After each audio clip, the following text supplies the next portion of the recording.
The question of whether to change the name of Robert E. Lee High School is an emotional topic.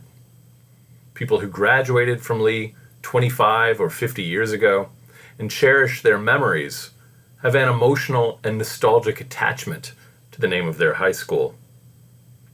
No one can take their memories and their high school experience away from them. They will always have graduated from Lee High School, no matter what the school decides to call itself now.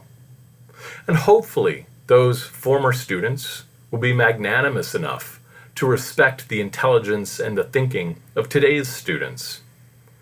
For just as a church is not defined by a building, but by the people who worship there, a school is defined by the students who attend it. If today's Lee High School students want to graduate from a school with a name other than Lee, we should honor their request. Former students will still have graduated from Lee, and today's students will have graduated from a school with a name of their choosing. Most of today's students don't like their school being named for a Confederate general.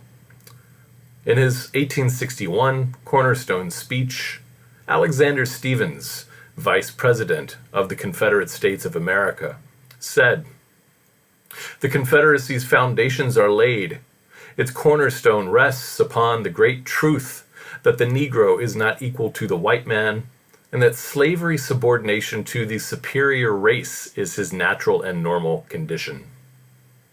If most of today's Lee High School students don't want their school named for someone who fought for that kind of thinking, for that cause, we should grant their request. Why wouldn't we? For them, the choice is not about, as many continue to say, erasing history.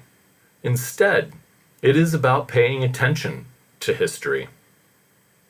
Last year, Robert W. Lee IV wrote an editorial called "Robert E. Lee is My Ancestor.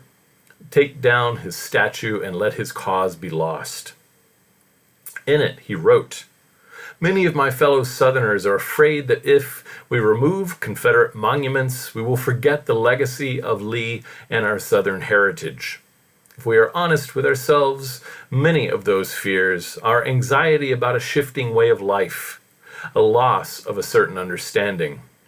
He said, "We can give the gift of Southern hospitality and community instead of passing on a pseudo-historical and oppressive understanding of the world."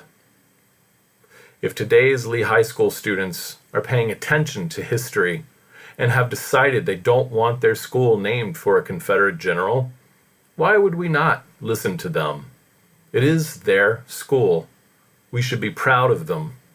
Let's respect their intelligence and decency by honoring their conscientious choice.